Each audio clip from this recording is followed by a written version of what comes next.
우리 다 같이 한 마음으로 사무엘상 9장 1절의 말씀 같이 합독해 보도록 하겠습니다. 베냐민 지파에 기스라 이름하는 유력한 사람이 있으니 그는 아비엘의 아들이요 수롤의 손자요 베고라스의 증손이요 아비야의 현손이며 베냐민 사람이더라. 아멘. 사랑하는 여러분, 우리는 사울의 인생을 통하여서 귀중한 한 가지 진리를 깨닫게 됩니다. 선줄로 생각할 때 넘어지가 조심하라는 말씀은 어떤 한 인생에게 하는 말씀이 아니라 저와 여러분이 꼭 들어야 되는 말씀이죠. 사울의 첫 시작은 어느 누구보다 화려했습니다. 그리고 겸손했습니다. 온유했습니다. 그리고 또한 우리가 가장 사울만큼 살면 참 좋겠다라고 할 정도로 굉장히 예의스러웠습니다. 그리고 또한 그는 외적인 모습도 뛰어났습니다. 그리고 그가 하는 일마다 어쩌면 저렇게 예의스럽고 어쩌면 저렇게 젠틀할까, 어쩌면 저렇게 일처리를 잘할까라고 혀가 내두를 정도로 너무 멋진 사람이었습니다. 사실 이런 분하고 이런 남성하고 이런 여성하고 결혼하는 것이 가장 베스트 오브 베스트예요. 그러나 우리 모두는 고개를 다 절레절레 흔듭니다. 목사님, 누구하고 결혼하라고요? 사울하고 결혼하라고요? 나의 결혼할 예비 남편이, 예비 아내가 살 것 같은 사람, 살 것 같은 여자, 전 싫어요 라고 여러분 생각을 하죠. 왜 그렇습니까? 그가 신앙을 잃어버렸을 때는 정말 우리 모두 다 살 것 같은 사람은 싫죠. 오늘 우리는 깨달아야 되는 겁니다. 이런 분이 사울이었어? 이렇게 멋진 분이 사울이었어? 오늘 말씀을 보면 흠 하나 잡을 데가 없어요. 이렇게 멋있는 남자가 없습니다. 여러분, 외적인 모습을 한번 보시기 바라겠습니다. 사무엘상 9장 말씀에 보니 2절 말씀에 핸섬 가이입니다. 너무 잘생겼어요.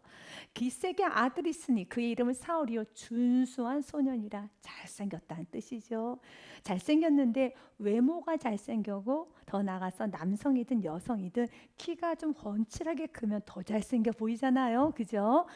저는 키가 작은 사람을 좋아합니다. 그런데 키가 훤칠하게 크면 굉장히 잘생겨 보이지 않습니까? 맞아요. 그런데 이분은, 사울이란 분은 이스라엘 자손 중에 그보다 더 준수한 자가 없고 핸섬 가이, 너무 잘생겨서 이스라엘 모든 남자들 중에 이보다 더 잘생긴 사람은 없다라는 겁니다.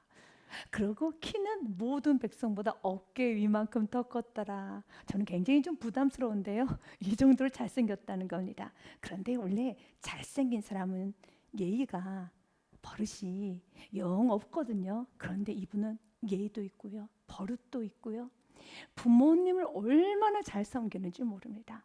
부모님 말에 그냥 열정 다해 열심 다해 너무 잘생겨요. 또 한번 말씀을 볼까요? 사울의 아버지 기스가 암나기를 잊어버렸습니다. 그리하였더니 바로 사울이 그 암나기를 찾으러 다닙니다. 사울의 아버지 기스가 암나기를 잃었어요.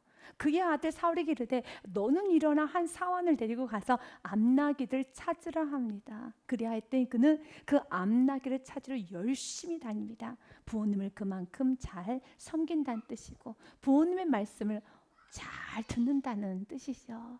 우리가 결혼을 할 때 조건 중에 하나가 부모님을 잘 섬기고 있는가? 이 부분도 우리가 보고 있지 않습니까? 부모님을 잘 섬긴다는 것은 그만큼 여러분 굉장히 건강한 자아상을 갖고 있다라는 것이겠죠. 그래서 부모님을 굉장히 잘 섬깁니다. 그래서 4절의 말씀에 보니 얼마나 잘 섬기는가? 그가 에브라임 산지와 살리사 땅으로 두루 다녀 보았으나 찾지 못하고 사알림 땅으로 두루 다녀 보았으나 그곳에도 없고 베냐민 사람의 땅으로 두루 다녀 보았으나 찾지 못하니라. 성경에서 특별히 히브리어에서 계속 반복적인 단어는 강조할 때 반복적인 단어를 씁니다. 여기서 반복적인 단어가 어떤 단어입니까? 두루 다녀 보았으나, 두루 다녔다는 겁니다. 그러니까 부모님이 나에게 하셨던 말씀을 진중히 여기고 그 말씀을 완수하기 위해서 최선을 다했다는 거죠.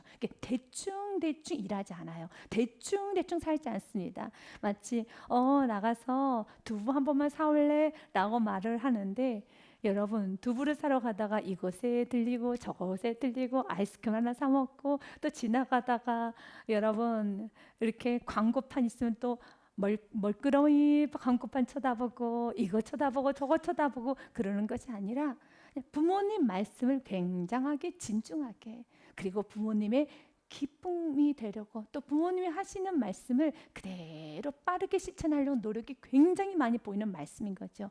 이보다 더 좋은 조건은 없어요. 잘생겼습니다.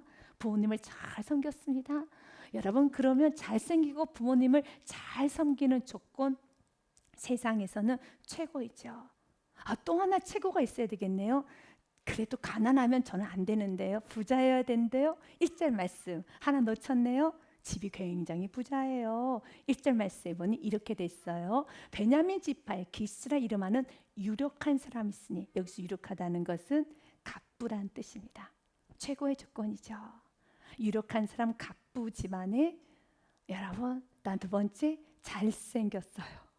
보통 잘생긴 정도가 아니라 여러분, 모든 이스라엘 백성들 중에서 2절 말씀에 보니 훨씬 더 준수하고 얼굴만 잘생긴 것이 아니라 훤칠하게 키도 큽니다. 그런데 세 번째, 또 우리가 좋아하는 조건이 하나 있잖아요. 부모님을 잘 섬겨야 되잖아요. 근데 부모님을 너무 잘 섬깁니다. 그것도 조건이 있지 않습니까? 부모님만 섬기면서 여러분, 자기 일과 책임성과 이런 부분에서 등하시하는 것이 아니라 열정적으로 4절에 보니까 그 일을 완수하기 위해서 열정적으로 다니는 사람, 꽤 괜찮은 사람입니다. 세상에서는 이런 남성과 여성을 최고의 조건이라고 하죠. 여러분, 또 다른 조건이 있나요? 돈 있습니다. 잘생겼습니다. 부모 잘 섬깁니다. 그리고 자기 일에 최선을 다하고 열정적입니다. 세상 사람들 최고의 조건이죠. 여기서 우리 그리스도인들은 이것도 좋지만 이게 한 가지가 빠지면 그래도 안 됩니다 라고 말을 하지요. 그것이 무엇입니까? 신앙이죠. 그 신앙 중에서 또 뭘 찾나요? 얼마나 목회자를 잘 섬기나?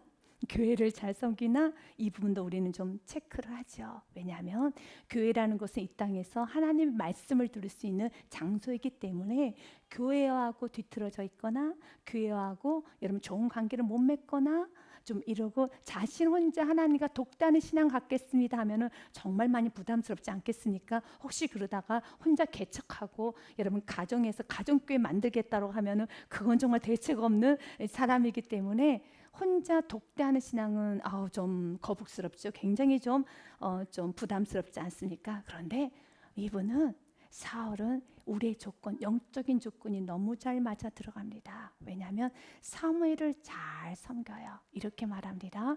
우리 사무엘에게 가서 우리 한번 물어봅시다 라고 말을 하였었을 때 오늘 말씀에 보니 이가 이렇게 말합니다. 7절 말씀에 보니 사울이 그 사원에게 이르되 우리가 가면 그 사람에게 무엇을 드리겠느냐? 우리 주머니에 먹을 것이 다하였으니 하나님 사람에게 드릴 예물이 없도다. 무엇이 있느냐? 라고 할 정도로 그는 선지자에 대한 기본적인 예의가 있다는 거죠. 잘 섬길 수 있는 바탕이 되어 있다는 것이죠. 이만큼이면 그는 아주 멋진 여러분 사람이죠. 그리고 그가 어떻게 합니까? 예배하였습니다. 그가 예배자로 섭니다. 그런데 우리는 알아요. 이랬던 사울이 그의 인생이 어떻게 됩니까? 시기, 질투와 허영심과 하나님의 나라에 대한 소망을 놔버렸었을 때 점점 사울은 무너져가서 그 누구도 사울과 같은 사람과 만나서 결혼하고 싶다. 그런 사람과 만나서 사업하고 싶다, 친구하고 싶다는 사람은 없습니다. 이렇게 가정적이고 예의스럽고 이렇게 멋지고 근사했던 사울이 결국은 자녀도 버립니다. 그로 인해서 요나단의 인생은 처절하게 무너져 갑니다. 그리고 그 또한도 마지막에는 시기 질투의 모습으로 무엇으로 끝납니까? 그의 자존심을 버리지 못해서 자결함으로 인생이 맞춰져요. 그래서 주님 오늘 또 우리에게 깨닫게 원합니다. 고린도전서 10장 11절 말씀에 보니 이렇게 되어 있습니다. 그들에게서 일어난 이런 일은 본보기가 되고 또한 말세를 만난 우리를 깨우치기 위하여 기록되었느니라.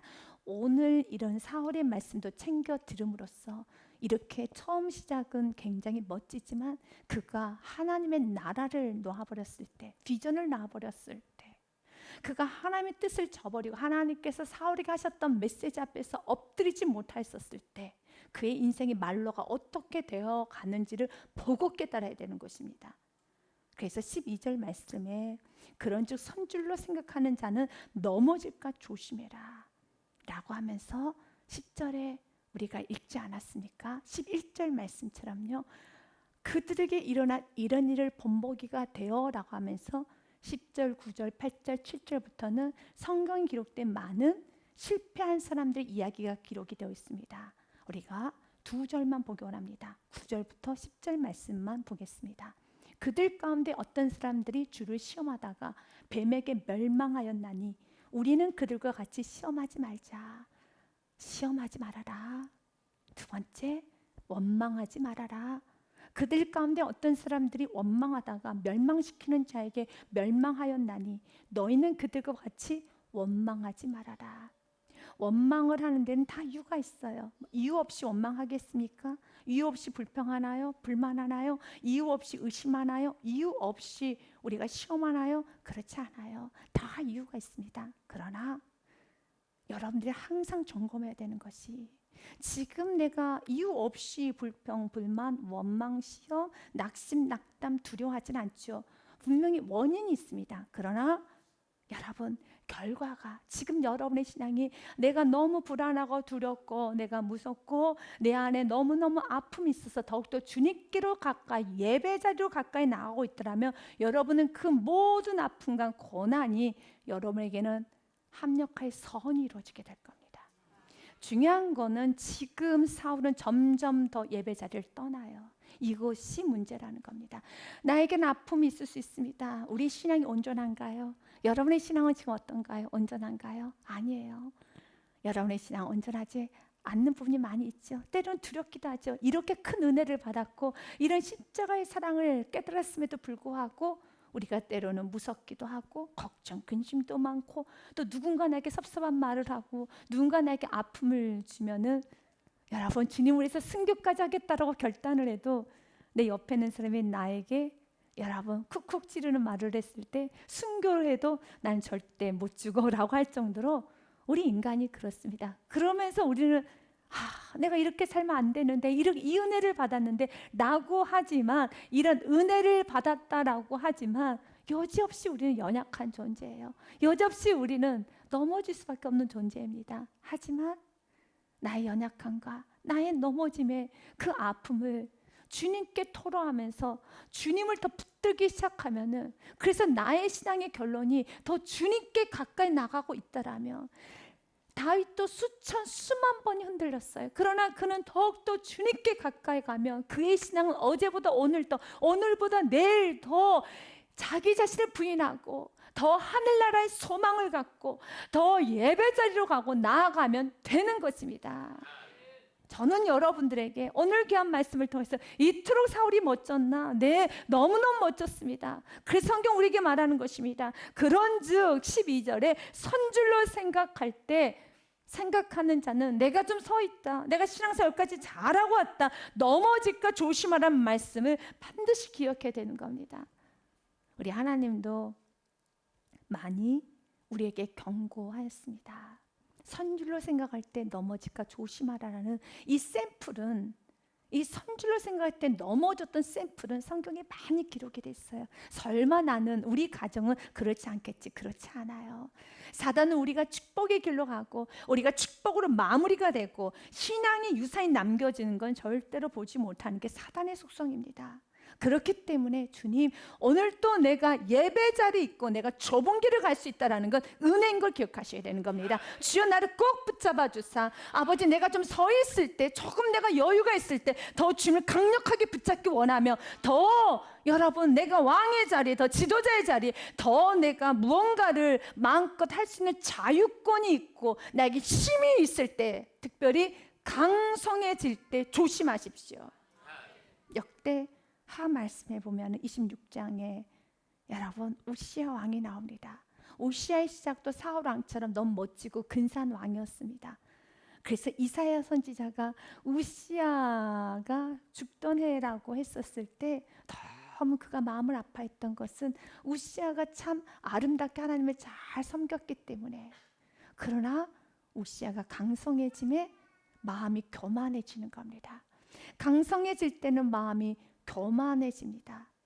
그래서 주님은 경고합니다. 선줄로 생각할 때 넘어질까 조심하라고요.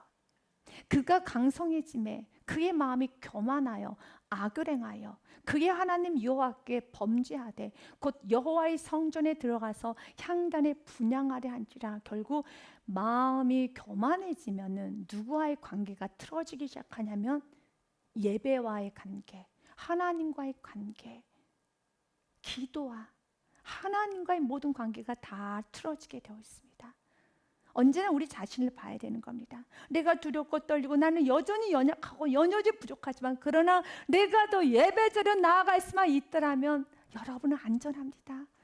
몸부림치면 되는 겁니다. 그 안에서 여러분 주님을 더 깊고 넓게 만나게 될 것입니다. 그 아픔을 가지고 때로는 남편의 압박이 있습니다. 아내의 압박이 있습니다. 자녀가 나를 고통스럽게 합니다. 부모의 압박이 있습니다. 물질의 압박, 관계 압박, 여러 가지 환경의 압박으로 인해서 주님 내가 줄 것 같습니다. 내가 이 은혜를 받았음에도 불구하고 오늘 나는 너무 힘이 듭니다. 너무 아픕니다. 난 너무 걱정이 많고 내 안에 분노가 납니다. 짜증이 납니다. 나의 지금 처해진 환경이 나를 화나게 만듭니다. 나 이 가난의 환경이, 이런 우리 가정의 문제가 지금 나를 압박하고 있는 모든 환경이, 우리 가정에 흐르는 저주, 이런저런 것들이 나를 압박합니다. 그런데 내가 지금 너무 화가 납니다. 너무 불안합니다. 분노가 납니다. 그러나 이 모든 것을 가지고 주님께 가지고만 나갈 수 있다라면 하나님의 은혜를 체험하게 될 것이고 더 깊고 넓게 하나님 만나게 될 것이고 그 다음 길을 제시받게 되는 것입니다. 그러나 내가 결론적으로 도와주실 유일한 분 믿으십니까? 내가 그분과 멀리 떨어져 가고 있다라면 이 말 저 말 할 필요가 없어요. 의미가 없습니다. 의미가 없습니다. 뭘 점검해야 됩니까? 교만을 점검해야 됩니다. 교만이 무엇입니까? 하나님을 인정하지 않는 겁니다. 하나님이 나의 마음을 만지시도록 여러분, 내가 마음의 문을 열어야 되는데 하나님은 우리가 어려움이 처할 때, 우리가 마음이 아플 때 하나님 만져주세요. 왜 우리 하나님께서 방치해 두시겠습니까? 우리 하나님 사랑이신데 왜 방치해 두시겠냐고요. 하나님은 여러분에서 생명을 내놓으셨고 여러분 죄인일 때 구원했는데 여러분을 왜 방치해두고 왜 은혜를 안 주시고 왜 자비를 안 주시고 왜 긍휼을 안 주시겠습니까? 매일매일 만지시죠. 사랑하는 부모님들은 너무 잘 알지 않습니까? 여러분 때로는 자녀에게 여러분 내가 가까이 내가 다가가지 못하는 환경도 있죠. 그러나 1000번 만번을 자녀의 문 앞에서 노크를 하면서 내가 먼저 말을 걸어볼까? 몇 번을 여러분 생각하고 또 생각하지 않습니까? 조금 우리가 자녀가 예민해 있을 때 그걸 어떻게 해서든지 복음을 전하고 어떻게 해서든지 하나님의 사랑을 전하고 여러분 말씀을 전하는데 그 말씀이 잘 좀 받아들여지라고 사랑하는 남편이 아내가 또 이웃들에게 우리가 전도를 할 때 잘 받아들여지라고 어떻습니까? 여러분 쉽게 말할 수 있나요? 우리가 성령 충만할 때 서로 쉽게 말하잖아요. 그렇죠? 그렇잖아요. 여러분 성령 충만할 때는 여러분 서로에게 권하는 게 어렵지가 않아요. 그런 내 자녀가 신앙생활 온전하지 않고 있을 때, 내 자녀가 지금 성령 충만하지 않을 때 우리 부모님은 어떻게 하나요? 방치하지는 못하죠. 그러나 쉽게 마구마구 말할 수 있나요? 편하게 말할 수 있나요? 아니죠. 조금 더 생각하고 조금 더 고민하고 오늘 한번 말해볼까? 오늘 좀 어떠나? 컨디션도 한번 체크해보고 여러분 기분도 한번 좀 보면서 우리가 하지 않습니까? 사랑을 하고 있는 육신의 부모, 육신의 사랑을 갖고 있는 우리도 여러분 영혼을 세우는데 쉽지 않은데 그러나 방치하지 않아요. 사랑하기 때문에 우리 하나님은 완전한 사랑을 갖고 계십니다. 우리 하나님 방치하지 않아요. 우시아가 이렇게 교만해서 이 죄를 범하여 결국은 그가 성전에서 쫓겨나든 이 지경까지 되지 않도록 하나님은 그를 수천 번 수만 번 관여했음을 기억하시기 바라겠습니다. 그러나 그 교만은 결국은 이제 마지막은 그가 들어오고 싶어도 들어오지 못하는 상황이 되는 것입니다. 그가 강성하여짐에 그의 마음이 교만하여 악을 행하여 그의 하나님 여호와께 범죄하되 곧 여호와의 성전에 들어가서 향당에 분향하려 한지라 라고 되어 있습니다. 그리고 여러분 그가 분향하려고 했을 때 그의 제사장들이 이렇게 말을 합니다. 우시 왕 곁에 서서 그에게 이르되 우시하여 여호와께 분향하는 일은 왕이 할 바가 아니요 오직 분향하기 위하여 구별함을 받은 아론의 자손 제사장들이 할 바니 성소에서 나가소서. 왕이 범죄했으니 하나님 여호와에게서 영광을 얻지 못하리이다. 이 말은 당신이 아무리 왕이어도 해야 될 일이 있고 하지 말아야 될 일이 있습니다. 질서지요. 아무리 우리가 여러분 상황이 힘들고 어려워도 해야 될 말이 있고 해야 될 행동이 있고 하지 말아야 될 말이 있고 하지 말아야 될 행동이 있다는 것입니다. 그러나 이미 우시아는 그런 구분을 하지 못합니다. 왜요? 내가 왕인데 내 입 가지고 내가 말하겠다는데 내 발 가지고 내가 하겠다는데 내 손 가지고 내가 하겠다는데 이것이 문제입니다. 사랑하는 여러분, 통제받을 수 있는 또한 그 통제함을 받을 때 여러분 이 통제에 여러분이 적용받을 수 있는 통제받을 수 있는 은혜가 여러분 평생 있으시게 주님 여러분 축복 드립니다. 19절과 20절 말씀 보니 우시아가 손으로 향로를 잡고 분향하려 하다가 화를 내니 그가 제사장에게 화를 낼 때 여호와의 전안 향단 곁 제사장들 앞에서 그의 이마에 나병이 생긴지라. 이제 나병은 어울리지 못하게 하는 병입니다. 그렇습니다. 사랑하는 여러분, 내가 어울리고 싶어도 이제는 내가 교만해지면 어울리지 못해요. 여러분, 오늘 이 시간 여러분들이 예배 자리에 있다라는 것은 여러분의 발로 오신 것 같지만 아닙니다. 하나님께서 허락하셨기 때문에 올 수 있는 것이고 하나님께서 허용하셨기 때문에 예배 드릴 수 있는 것이고 그리고 여러분들은 최소한의 겸손이 있어서 주님이 주신 은혜 앞에서 엎드려서 그 은혜에 반응하시고 은혜에 끌려왔음을 기억하시길 바라겠습니다. 그래서 우리 모두 오늘 또 이 최소한의 겸손을 구하셔야 되는 겁니다. 주님, 내가 언제나 은혜를 주시면 그 은혜에 다소곳이 끌려올 수 있는 최소한의 겸손을 내게 주시옵소서. 여러분, 멈추라면 멈춰야죠. 여러분, 권면을 들을 수 있어야죠. 가지 말라면 가지 말아야죠. 하지 말라면 하지 말아야죠. 그러나 그 누구의 말도 듣지 않습니다. 그러면은 마지막은 하나님이 그를 만질 수밖에 없어요. 왜 부모님들은, 왜 사랑하는 이웃들은, 왜 성도 간에 왜 권면이란 거 하나요? 여러분, 왜 가족 간에 권면을 하나요? 하나님이 만지시기 전에 내가 충분히 복음을 전하고 하나님의 말씀과 때로는 권면과 때로는 잘못된 길을 갈 때 계속 전해야 되지 않겠습니까? 이것이 우리가 해야 되는 일입니다. 그러나 주님, 우시아는 그걸 거부했습니다. 이 시간에 기도하시길 바라겠습니다. 우시아도 거부했고 사울왕도 거부했어요. 하나님이 사울왕에게 다윗을 그만 쫓아다니라고, 이건 너의 시기고 너의 질투고 너의 낮은 자존감이고 너의 불신앙이고 너의 믿음 없음이고 너 안에는 정욕이고 욕망이다라는 걸 많이 이야기했음에도 그는 듣지를 않아요. 다윗의 말도 듣지 않습니다. 요나단의 그 눈물 뿌린 말도 듣지 않습니다. 여러분, 그의 이웃들의 말도 듣지 않습니다. 들을 수 있는 겸손이 있어야 되는 겁니다.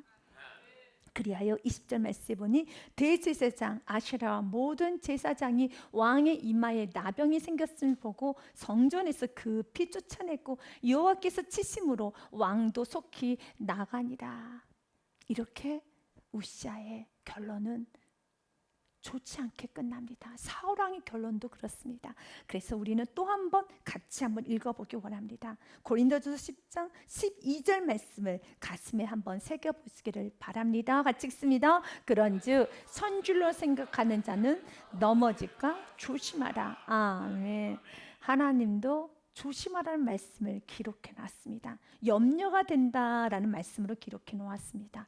신명기 8장 말씀에 보니 너희가 강성해질 때, 또 너희가 선줄로 생각할 때, 너가 왕이 되었을 때, 조금 더 리더가 되었을 때, 지경이 넓혀졌을 때, 조금 사업이 확장되고 조금 위치가 높아지고 또한 조금 더 삶의 여유가 생길 때, 이제 그때 다 조심하셔야 돼요. 내가 먹어서 배부르고 아름다운 집도 좀 있고 거주하게 되며 또 내 소와 양이 번성하여 은금이 증식이 되며 내 소유가 다 풍부하게 될 때에 14절 말씀에 여전히 찾아오는 건 또 무엇입니까? 교만이에요. 이 교만이란 손님은 언제나 찾아와요. 이 내 마음이 교만하여 내 하나님 여호와를 잊어버릴까 염려하노라. 여호와는 너를 애굽 땅 종 되었던 집에서 이끌어내었단다. 뭘 기억해야 됩니까? 너가 종이었던 때를 기억해야 돼. 바로 그 종이었었을 때 내가 너를 이끌어냈던 것을 반드시 기억해야 돼. 그걸 기억해내지 않으면 안 된다라고 말하는 것입니다. 그러면서 그걸 기억해내지 못하면 마음 가운데 이런 말을 한다는 것입니다. 17절 말씀에 보니 그러나 내가 마음에 이르기를 내 능력과 내 손의 힘으로 내가 이 재물을 얻었다 말할 것이요. 하나님의 은혜 맞아요. 그래도 나 한 거 있어요. 하나님의 은혜 맞아요. 그래도 나 한 거 있어요. 라고 말을 합니다. 그런데 그 말이 이제는 더 커지고 더 커지고 더 커져서 전혀 이제는 하나님의 통제를 받지 못하는, 하나님 앞에 엎드리지 못하는 인생이 되어가 버리면 안 되겠죠. 그러나 내 마음에 이르기를 내 능력과 내 손의 힘으로 내가 이 재물을 얻었다 말할 것이라. 내 하나님 여호와를 기억하라. 아멘. 기억하셔야 되는 겁니다. 매 순간순간마다 여러분 기억하셔야 돼요. 내가 좀 선줄로 생각할 때, 내 마음에 여유가 있을 때, 또 내 마음이 여러분 나 많이 낙심이 될 때도 이렇게 하나님께서 여기까지 인도하셨지 낙심할 필요 없지. 마음에 걱정 구심이 한가득일 때도 하나님 이렇게 먹이고 입히고 공급해 줬는데 걱정하지 말자. 너무 미래에 대해서 걱정하지 말자 라고 하면서 하나님을 기억해놔야 되고, 또 내 마음이 여러분 좀 높아질 때 그때도 기억해내야 돼요. 맞아, 하나님이 나를 인도해서 여기까지 오게 하셨지. 무조건적으로 하나님을 기억해야 돼요. 내 하나님 여호와를 기억하라. 그가 내게 재물 얻을 능력을 주셨습니다. 아멘. 이같이 하시면 내 조상들에게 맹세하신 언약을 오늘과 같이 이루려 하심이니라. 19절에 이렇게 되어져 가는 건 하나님의 약속의 말씀이 이루어진 것뿐이지 너의 노력은 아니었다는 것이죠. 하나님의 약속의 말씀이 이루어진 거고, 부족하지만 그 약속의 말씀을 붙잡고 믿으면 영광을 버리라라는 말씀을 붙잡고 간 것뿐이라는 겁니다. 결론은 그 말씀대로 이루어진 것인데, 말씀이 이루어졌으면 우리는 누구를 찬양해야 될까요? 말씀을 주신 하나님을, 또 이 말씀 붙잡을 수 있도록 도와주신 하나님을, 또한 여러분 나에게 여기까지 오게 하신 하나님을 찬양해야 되는데, 그렇지 못하고 자신을 높이기 시작하면은 멸망하게 됩니다. 너가 만일 내 하나님 여호와를 잊어버리고 다른 신들을 따라 그들을 섬기며 그들에게 절하면 내가 너에게 증거하노니 너희가 반드시 멸망할 것이라. 여호와께서 너희 앞에서 멸망시키신 민족들 같이 너희도 멸망하리니 이는 너희가 너희 하나님 여호와의 소리를 청종하지 아니함이로라. 이젠 말씀으로 조금 더 보겠습니다. 사울은 들을 수 있는 귀가 아주 좋았던 사람이었습니다. 그의 처음 시작은 잘 듣고 겸손하고 잘 따르고 열심히 사는 정말 심플한 인생, 정말 괜찮은 인생, 최고의 인생, 이보다 더 좋을 수 있을까? 라고 생각이 들 만큼 괜찮은 인생이었습니다. 그러나 이제 그의 마음의 시기 질투와 그의 마음의 허영심과 그의 마음의 세상 정욕과 불신앙과 그가 왕이니 이제 내가 뭔가를 해야겠다는 생각을 드는 순간에 그의 귀는 닫혀버려요. 그 누구의 소리도 듣지 못하는 인물이 되어버리는 것입니다. 오늘 성경은 우리에게 말합니다. 사울을 보라는 것입니다. 오늘 암나기를 찾는 이 사건을 성경은 꽤 길게 풀어냅니다. 이 암나기 찾는 게 이렇게 중요한가? 여러분, 암나기의 사건은 우리 인생과 같습니다. 첫 번째로 귀한 말씀을 통해서 암나기를 잊어버렸습니다. 이 말을 한 단어로 표현한다면 문제이죠. 암나기를 잊어버린 건 경사스러운 일은 아니에요. 여러분, 암나기를 잊어버린 건 큰일 났습니다. 문제가 일어났습니다. 그런데 그 문제를 통하여 그가 누구를 만나게 됩니까? 사무엘을 만나죠. 그 어떤 사무엘을 만나면서 그가 또 어떻게 됩니까? 그가 이스라엘 왕이 되는 비전을 향해 나아갑니다. 주님께서는 우리에게 문제를 주십니다. 암나귀가 잊어버린 것처럼 내 암나귀, 도대체 누가 내 암나귀를 가지고 갔어? 누가 암나귀를 가져갔어? 억울합니다. 아주 화가 나죠. 그리고 더 나아가서 불안하기도 합니다. 암나귀는 이게 단순한 동물이 아닙니다. 그 당시에 전쟁이 날 때는 말을 타고 다녔습니다. 왕이. 그러나 나라가 평온할 때는 왕이 뭘 탔냐면 암나귀를 탔어요. 그 집안은 아주 부유하고 돈이 많은 집안인데 왕이 타고 다니는 암나귀가 집에 있을 정도로 부유한 집안이고, 그러나 왕이 여러분 좋은 것만 타지 않습니까? 그만큼 암나귀는 지금으로 말하면 최고급 자동차라고 하는 거, 최고급, 가장 값비싼, 가장 우리나라에서 최고가의 자동차라고 할 수 있습니다. 그 당시엔 자동차가 아니라 이 나귀가 교통수단이었고 운송수단이었기 때문에 이런 것 중에 하나입니다. 자동차 한 대를 잊어버렸어요. 이거 당황스럽죠. 문제죠. 그러나 그 문제를 통하여 사무엘을 만나잖아요. 그 문제를 통하여 이스라엘 왕이 되잖아요. 아멘. 첫 번째 깨달아야 되는 거, 하나님 어떤 순간에도 문제 앞에서 내가 너무 두려워하거나 무서워하면서 걱정 근심이 앞서가지고 이 문제에 눈이 가려서 하나님을 보지 못하는 그런 어리석은 일을 하지 않겠습니다. 때론 물질의 문제가 올 수 있어요. 때론 질병의 문제가 올 수 있고, 가정 관계의 문제가 올 수 있고, 여러분 직장의 문제, 사업의 문제, 각가지 문제가 올 수 있어요. 그러나 그 문제 앞에서 정신을 똑바로 차려서 하나님을 보십시오. 그러면 하나님은 그 문제를 통하여 합력할 선을 이루실 겁니다. 여러분 그 문제를 통해서 하나님께만 더 가까이 간다라면 그 문제는 최고가 되는 겁니다. 그러나 문제를 통해서 하나님과 점점 멀어져 간다라면 그 문제는 정말 문제로 끝나는 거죠. 그래서 또 기도하셔야 돼요. 주님, 내가 문제를 통하여 하나님께 더 가까이 가고 신앙이 더 깊어지고 간증이 되는 나의 인생이 되게 하여 주시옵소서. 문제 없는 인생은 없어요. 문제 없는 삶은 없습니다. 언제든지 이런 일이 옵니다. 때로는 이런저런 우한 같은 일이 옵니다. 그러나 그 모든 것을 하나님께서 이렇게 약속합니다. 로마서 8장 28절 말씀, 너무 귀한 말씀, 꼭 붙잡고 가야 될 말씀입니다. 같이 읽습니다. 시작. 우리가 알거니와 하나님을 사랑하는 자, 곧 그의 뜻대로 부르심을 입은 자들에게는 모든 것이 합력하여 선을 이루느니라. 아멘. 우리는 매우 부족합니다. 매우 연약합니다. 그러나 하나님만을 사랑하십시오. 여러분들이 나는 지금 잘 가고 있을까? 나는 지금 이거 잘 선택한 것일까? 이런저런 생각 앞에서 우리는 자신이 없어요. 정말 자신이 없죠. 그러나 지금 내가 주님을 사랑해서 매 순간순간마다 주님을 위한 선택을 하고 있다면 반드시 여러분의 연약함마저도, 여러분이 지금 갖고 있는 문제도 주님께서 잘 버무리셔가지고 선을 만들어 주실 것입니다. 오늘 여러분의 마음에 뭘 점검해야 되겠습니까? 내가 주님을 사랑하고 있는가? 내가 더 예배 자리에 가고 있는가? 더 하나님 말씀을 사모하는가? 이 부분은 반드시 점검하셔야 됩니다. 오늘 9장에 그의 이름이 소개가 됩니다. 그는 1절 말씀해 보니 유력한 사람이었습니다. 그는 아비엘의 아들이요 스롤의 손자요 베고렛의 증손입니다. 아비의 현손이며 베냐민 사람이더라 라고 합니다. 그러면서 그의 이름을 소개합니다. 2절 말씀에 기숤의 아들이 있으니 그의 이름은 사울이요 라고 했습니다. 사울의 뜻은 요구하여 얻은 자. 이것을 통해 성경은 슬며시 우리에게 영적 제시를 합니다. 사울은 왕입니다. 왕이 될 사람입니다. 그런데 사울의 뜻이 무엇이었습니까? 요구하여 얻은 자. 이스라엘 백성이 요구하였죠. 왕을 요구하였죠. 그래서 얻었죠. 그러나 사무엘상 8장 말씀에 7절에 여호와께서 사무엘에게 이르시되 백성이 내게 한 말을 다 들으라. 요구한 걸 다 들어라. 그래서 얻었어요. 그러나 얻었지만 주님은 분명히 말합니다.